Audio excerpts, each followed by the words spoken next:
Donc deuxième tutoriel pour AutoCAD 2010. Alors, ce qu'il faut savoir, c'est qu'il y a autant de façons de se servir d'AutoCAD que d'utilisateurs d'AutoCAD.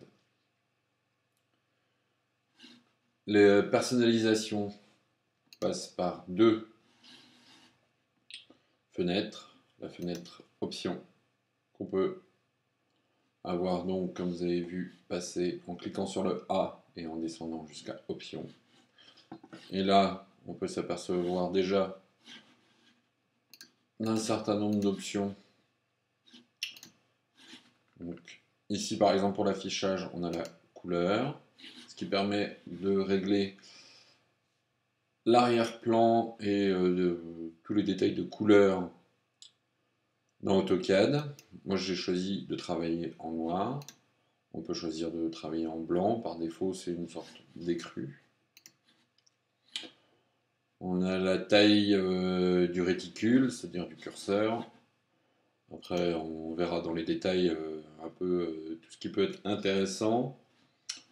Faites attention à l'enregistrement des fichiers. Par défaut, avec AutoCAD 2010, ce sera un DWG AutoCAD 2010. Donc, préférez des versions 2004 voire 2007 pour pouvoir communiquer avec d'autres gens. Donc, il y a les imprimantes.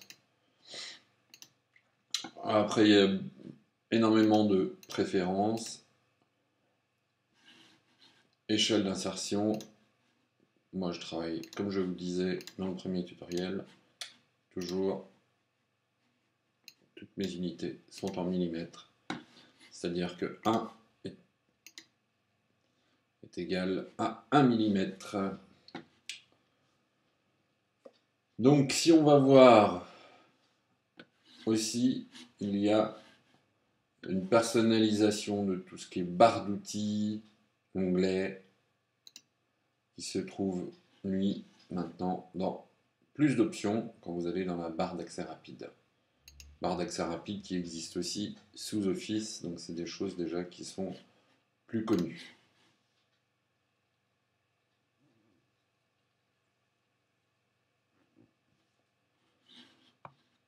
La barre d'accès rapide permet de personnaliser son espace de travail, qui est là, donc les espaces de travail 2D, annotation par défaut, donc nous c'est ce qu'on a. On peut passer d'un espace de travail à un autre, modélisation 3D, AutoCAD classique, espace de travail, configuration initiale. Après vous pouvez en avoir, leur donner un nom, et avoir exactement les outils dont vous avez besoin pour ce que vous faites à ce moment. Mais toutes les personnalisations, moi je trouve que par défaut tout fonctionne bien, à part cet écran de fond que je change. Le reste, je le garde tel qu'il est. Alors,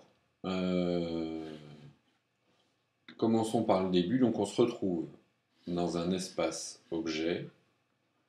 Donc ici, dans l'onglet objet. Et on va déjà apprendre à tracer un trait. Donc ce qu'il faut savoir pour dessiner dans AutoCAD, c'est que le dessin est pratiquement illimité. Donc il faut se donner des points de repère. Donc le point de repère X, X et Y, dont je vous parlais dans le premier tutoriel. Et ici on peut voir que quand on bouge le curseur, en fait, on a les coordonnées de nos points X et Y. Donc le point X et le point Y. Et le point Z, mais ça le point Z on le verra quand on fera de la 3D. Donc, si on veut tracer un premier trait, deux solutions s'offrent à nous. Ou on clique sur le trait, et dans ces cas-là, on voit qu'on a les coordonnées qui s'affichent près du curseur et en bas. Dans ces cas-là, on clique, comme ça fait un trait. Rien de bien compliqué. Ou alors, la deuxième solution, c'est encore de cliquer sur trait et de taper 0 virgule 0, ce qui donnera un premier point au point 0 de notre dessin. Et là, ça nous permettra, par exemple, de rentrer en x 10,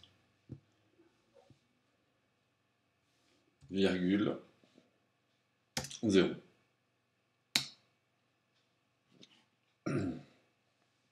Donc notre premier trait est tracé.